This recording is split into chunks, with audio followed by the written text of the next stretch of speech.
Es sin duda el conflicto más sangriento de toda la historia de los humanos. En esa Segunda Guerra Mundial se pusieron en solfa ideologías, cuestiones, caracteres, personalidades, y lo cierto es que de esa catarsis profunda, severísima, sufrida por nosotros, por la humanidad, pues surgió lo que estamos viviendo hoy en día. Somos una consecuencia de aquellos años en los que fallecieron más de 60 millones de personas. 60 millones de personas. En su buen porcentaje, esas muertes se dieron en Europa. Y los culpables de aquellas muertes tenían nombres propios: Adolf Hitler y Joseph Stalin.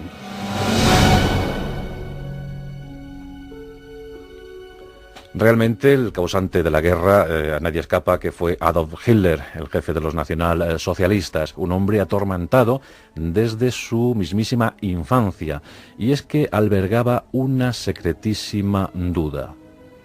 Como sabéis, Hitler nació en Brennau, en una localidad austríaca, el 20 de abril de 1889.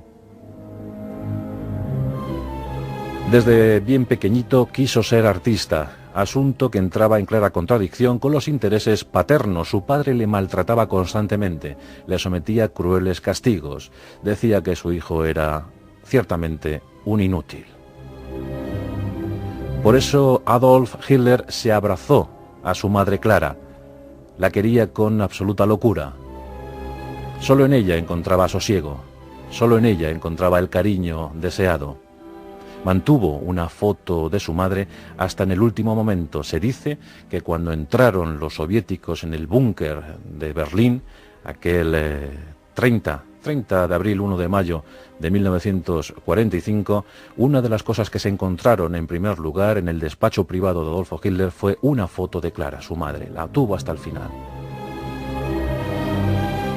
Pero, como os digo, Hitler tenía una intuición, y esta era que provenía de descendencia hebrea. Él que tanto odió a los judíos, él que mandó a la cremación, él que incineró a 6 millones de seres humanos, a 5.978.000 judíos, él siempre sospechó que tenía sangre judía, que el esencial líquido que corría por sus venas tenía origen en los judíos. ¿Y esto por qué? Es muy curioso, es una historia tremendamente curiosa. Su abuela servía en casa de unos grandes señores hebreos, unos señores judíos. Su abuela quedó embarazada, pero nunca quiso decir quién era el padre. Y nació el padre de Adolfo Hitler, el progenitor de Adolfo Hitler, nacido de madre soltera y de padre incógnito. La morfología de Hitler era también muy peculiar, no era de la raza aria, eso es evidente. Y él creía que incluso su nariz daba a entender ese origen judío, y siempre pensó que su abuela había tenido algo que ver con alguno de aquellos judíos a los que servía, y que por eso nunca quiso revelar el auténtico padre. El abuelo paterno de Hitler bien pudo ser judío. Son curiosidades y paradojas de la historia. Él que tanto odio demostró hacia la población hebrea, hacia la población semita, siempre pensó en su fuero interno que acaso su abuelo paterno había sido judío, era judío. La verdad es que Hitler lo pasó muy mal en su infancia, pero también en su juventud. Una vez instalado en Viena, intentó ingresar en la Academia de Arte, pero fue rechazado en 2 ocasiones. ¿Y por qué?, os preguntaréis. ¿No era mal paisajista? Esta era la cuestión, que solo pintaba paisajes. Era incapaz, no podía retratar a nadie, no podía reflejar en sus cuadros seres humanos. Era algo superior a sus fuerzas. Y por esta cuestión en la academia rechazaron la solicitud del joven Adolf Hitler. ¿Cómo hubiese cambiado la historia, verdad? Si hubiese sido capaz de retratar una imagen, una efigie humana. Pues no, era incapaz, no podía, le superaba. Malvivió por las calles vienesas y en esas mismas calles, avenidas, contactó con el mundo judío. Le llamaba mucho la atención, ya os digo cuál era su temor, y era nada más y nada menos que pertenecer a esa raíz. Y comenzó a leer los panfletos, los periódicos judíos, y empezó a elaborar una secreta conspiración en su mente. Cuando llegó la liberación para Adolf Hitler, que ya se pensaba o se creía inútil, ya creía que su padre tenía razón, pues con el estallido de la Primera Guerra Mundial. Ahí es donde realmente Hitler encontró su momento de auge, su momento de expansión. En la guerra se sintió feliz. Hay un dato espectacular, estremecedor. La mortandad en las trincheras era terrible. La vida de un soldado no superaba una expectativa de 6 meses. Sin embargo, Adolf Hitler, que sirvió como enlace, como mensajero, de cualquier forma, de cualquier situación, de cualquier oficio, pues Adolf Hitler participó en más de 50 batallas. Su regimiento fue deshecho una y otra vez. Y es más, esa unidad militar alemana tenía un altísimo porcentaje de bajas, tanto que llegaron a pensar que estaba maldita. Bien, pues uno de los pocos supervivientes fue Adolf Hitler. Sobrevivió una y otra vez. Eso le hizo pensar que había sido elegido por la divinidad, que realmente su misión tenía o iba a tener trascendencia.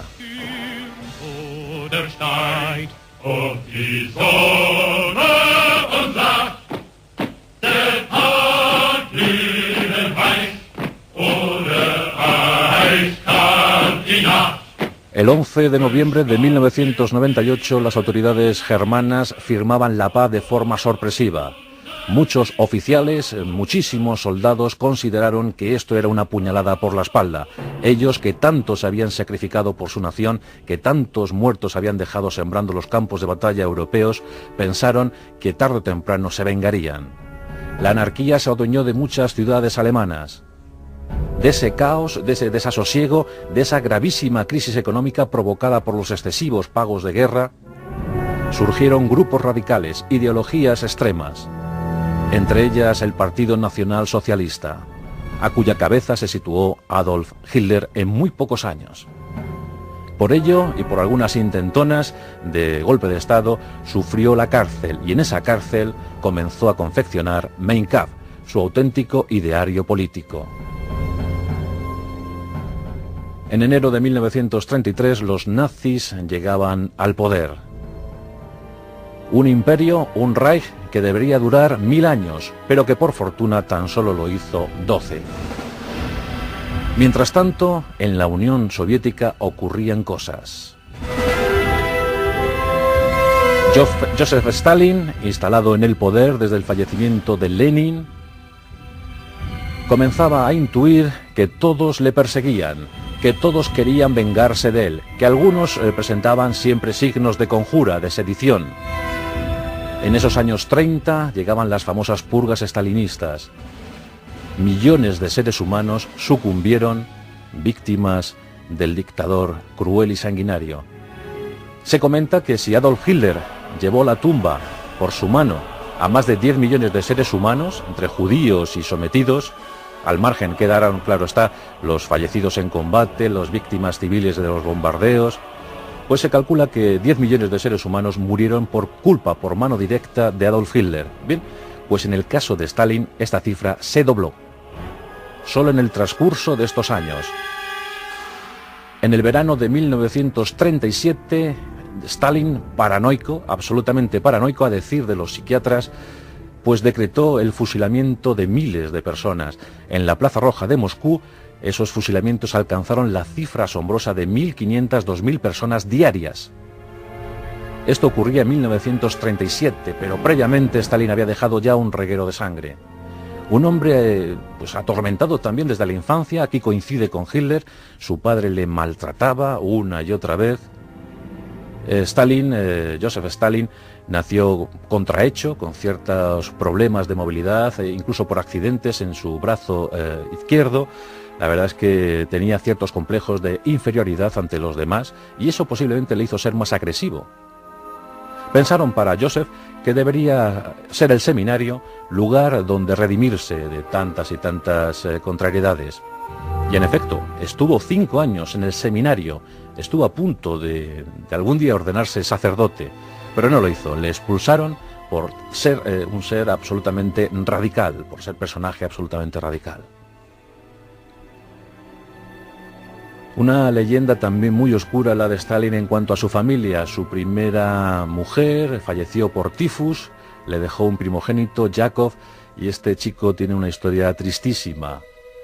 Yakov con el tiempo se alistaría en las filas del Ejército Rojo, participó en la batalla decisiva de Stalingrado, y ya sabéis que en esa batalla Stalin y Hitler batieron no solamente sus armas, sus ejércitos, sino también sus personalidades. La ciudad, que llevaba nombre del dictador soviético, recibió una orden tajante. Aquellos ejércitos que iban a envolver Stalingrado no deberían retroceder o entregarse al enemigo jamás. El que se dejase capturar o el que huyese ante las balas alemanas sería considerado traidor y por tanto moriría fusilado. Yakov pertenecía a las unidades soviéticas que atacaban Stalingrado, pero tuvo el infortunio de caer prisionero de los alemanes. Estos, una vez conocedores de quién tenían, del cautivo tan ilustre que tenían en sus manos, no decidieron otra cosa sino intentar un canje. Comunicaron a los mandos soviéticos que tenían a Yakov Stalin, tenían al hijo de Stalin, y que le podrían cambiar por algunos oficiales de alta graduación, preferentemente de las SS. La noticia fue comunicada de inmediato a Stalin y este dijo, sin inmutarse: no tengo ningún hijo que se llame Yakov. Consideró a su hijo traidor a la patria, por el simple hecho de haber sido capturado por el enemigo. Stalin fue un hombre durísimo, durísimo. Su segunda esposa, Nadia, también sufrió su inclemencia. Nadia le dio 2 hijos, un chico y una chica, pero siempre fue sometida a constantes vejaciones, insultos, vilipendios. La cosa alcanzó el punto culminante en 1932, cuando ella, en una fiesta del Partido Comunista, pues comenzó, como siempre, a ser menospreciada en público por parte de Stalin. Al fin, Stalin cogió un cenicero colmado de colillas y ceniza y se lo arrojó a la cara a su esposa. La vergüenza para Nadia fue total, y después de soltarle algún improperio, y muy bien hecho, se retiró, regresó a casa. Al día siguiente apareció muerta. Dicen que se pegó un tiro en el corazón. Lo cierto es que Nadia, al margen si se suicidó por su mano o la suicidaron, había dejado una carta escrita en la que denunciaba todos los avasallamientos de su marido. Había admirado a Stalin como gobernante, pero como hombre le despreciaba. También hay un capítulo oscuro en la vida de Hitler. Aquí vamos contrastando, ¿no?, biografías.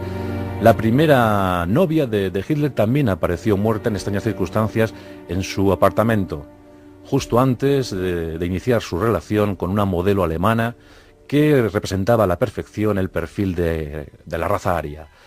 La modelo se llamaba Eva Braun, una mujer que también fue despreciada constantemente. Eva Braun también admiraba al personaje. Ella se sabía al lado, o al menos lo dejó escrito en sus memorias, se sabía al lado del hombre más importante del mundo, así le denominaba, pero que la tenía abandonada a su suerte, que ni siquiera salían públicamente, ni siquiera había paseos para disfrutar de una primavera o de un otoño. Era una mujer melancólica que, a decir de sus biógrafos, intentó al menos suicidarse en 2 ocasiones. En una de estas oportunidades, Hitler interpeló al doctor que trataba a Eva Braun y le dijo si era realmente un intento de suicidio o era una treta de ella para hacerse merecedora de mejor trato. Cuando el médico le dijo que no, que había sido un intento real de suicidio, Hitler enmudeció y no comentó nada más. Como ya es sabido, en el último instante de resistencia en el búnker, en los momentos finales de la Segunda Guerra Mundial, se casaron para inmediatamente eliminarse. Son vidas tremendas, en un momento dificilísimo para la historia no solo de Europa, sino del mundo, pero con casos extremos en uno y en otro perfil, en una y en otra biografía. Curiosamente, Hitler consideraba que el más loco en aquel cuadro de gobernantes de la Segunda Guerra Mundial no era Stalin, sino Churchill. Winston Churchill decía a sus allegados que jamás haya visto a un estratega tan imbécil, que todo el que conociera a Churchill debería pensar de inmediato que era un loco y que estaba llevando a su país a la ruina, a la absoluta ruina. Los improperios emanados desde la boca de Adolf Hitler contra Churchill son realmente para confeccionar un reportaje extensísimo. Pero aquí la sorna del premier británico imperó ante todo. Después de escuchar una de las habituales soflamas contra él lanzadas por Hitler, Winston Churchill dijo una frase célebre desde entonces. Churchill afirmó: si Hitler invadiera el infierno, a buen seguro encontraría una manera de defender al diablo. Seguro que comentaría algo favorable sobre el demonio. Churchill, desde luego, tenía mayor brillantez intelectual que Hitler o que Stalin, sin duda alguna. Los psiquiatras, los psicohistoriadores, que hay una rama muy interesante que se dedica a la psicohistoria, a analizar los personajes históricos, pues coinciden en afirmar que tanto Hitler como Stalin eran paranoicos, que hubiesen precisado tratamiento psiquiátrico, pero que prosperaron gracias a las circunstancias, gracias a la envolvente de la época. En el caso de Hitler, la histeria colectiva, una especie de fanatismo secundado por millones de seres humanos, pues se adueñó del momento y siguieron a pies juntillas los dictados del Führer, aquel Führer que les iba a conducir durante 1000 años a la gloria. Y en el caso de Stalin fue el miedo, la ignorancia. Millones de seres humanos sucumbieron por culpa de estos miserables.